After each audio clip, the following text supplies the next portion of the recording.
Today we are going to learn from a man who created multiple masterpieces. One person who got the approval of figures like Shigeru Miyamoto, the mind behind Mario and Zelda. Understanding his design philosophy is important as it gives us a new way to enjoy and create games. Will Wright is a person with multiple interests. He has studied architecture and mechanical engineering. It was when he was learning about robots that discovered the world of computers and ended up creating video games. He ended up creating SimCity, Sims, and Spore. All his games reflect his interest about science, but also the fun behind creating something. While developing his first game about a helicopter throwing bombs, he realized he was having more fun creating the islands than playing the game itself.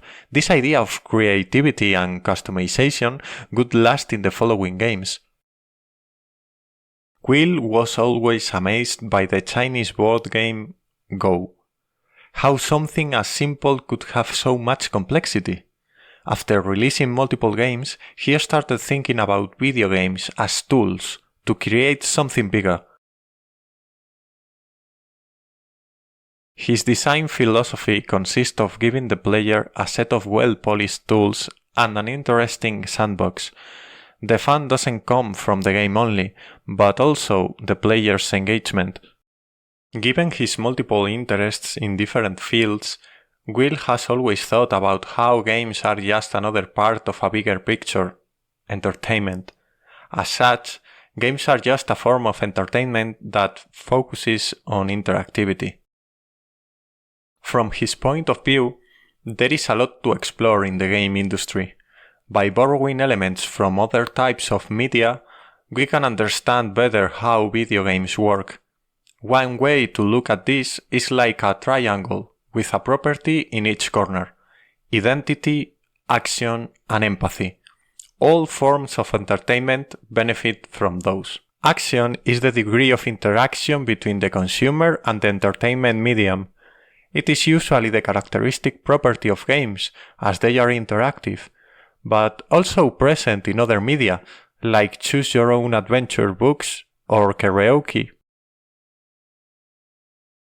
Identity is how unique is the work itself. Will's favorite way to achieve uniqueness is by forcing the player to create something. This is also known as the IKEA effect. Humans give a huge value to everything they create on their own. Empathy is the ability the medium has to provide us with another perspective to see the world. Will likes to achieve this with stories. Stories are the best way to engage with an audience and make them care about it. That's why Will's games are usually filled with emergent gameplay that ends up creating stories randomly. It is worth mentioning that titles like Superliminal and Stanley Parable have proven that we can achieve empathy with clever mechanics as well, but even those games rely on stories to create a major impact in this area. By mixing different quantities of these properties, we can generate different types of unique and fun games, but we'll have a couple more spices to enhance them. He has always thought about platforms, the foundation where the game will stand on, but he questions how we usually stay in the technical aspect of platforms. Mobile games are played on smaller screens, joysticks have more fine-grained control than keys or buttons. Those are just technical properties, but there are more things to it than just that. Will loves triangles, and here we are going to use another one. This time our new properties are technology, psychology, and culture. Technology is just the tools we have at our disposal to interact. Screens, keyboards, microphones, movement sensors, cameras. These mostly define how we interact with the game and how we experience the action of the game. Psychology is everything related to how we perceive the world as individuals. Human biases, cognitive capacity, emotional regulation, learning. Culture, in the other hand, is everything related to how we perceive the world as part of a group. Language, tradition, symbols, events, the sense of community. Both psychology and culture affect our perception and how much identity and empathy we find in each game. As such, both of them can be manipulated to increase the engagement of the players and convince them that they are part of it. The best example of how important these properties are is Pokémon Go. A simple game with a lot of identity, common in every culture around the globe, that creates real emergent stories by forcing players to cooperate in the real world, generating communities in real life. When all the properties align, games go beyond and enter our world. Everything we have talked about so far consolidates in Will's last work, Proxy. It is not finished yet at the time of the recording of this video, but we know a lot of what does it run after. Proxy is a game about your mind and the memories it is composed of. It is a toy to play with your own mind. The player introduces memories, emotions, and different kinds of symbols into the game world.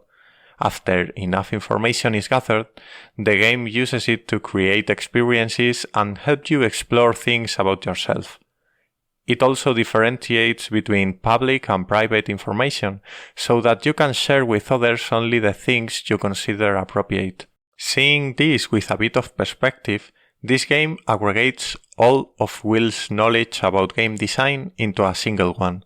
First of all, it is another simulation, but this time of your mind. It is a toy, a tool for learning about yourself while having fun. It combines multiple properties of different entertainment media, using them to represent different kinds of things in your mind. It generates identity using the IKEA effect in its favor, as the player is the creator of the game world. It also generates empathy by creating multiple stories as an emergent mechanic during gameplay. We don't see much action as of today, but it's fair to assume there will be some, as interactivity is the main property of a game. As far as the other triangle goes, technology is not where the innovation happens. It will be probably available on every popular platform out there. The main breakthrough is psychology. Playing with our memories and emotions is an interesting topic that, if done correctly, could deliver both a great learning experience and a fun time. In the cultural aspect, it is a bit risky, as sharing your mind with others is not a pleasant thing to do.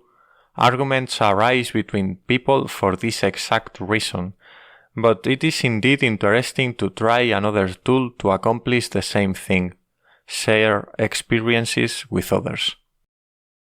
Will's design philosophy teaches us some properties one should care about while developing a game. Also, it gives us another lens to see other games. For example, one could look at Hideo Kojima's Death Stranding with these glasses on and see the toy behind it, a cooperative sandbox in which people help each other to stay connected, sharing their own way of connecting places with others.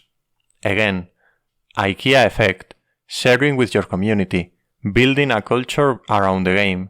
These ideas are partially in every game out there, when you look at them with this perspective. So much complexity behind two simple triangles. Like Go or chess, complexity comes from within. Check this video where I talk about it and share your opinion in the comments. Help me build some proper identity by crafting your own comment, and I'll see you here in the blink of an eye.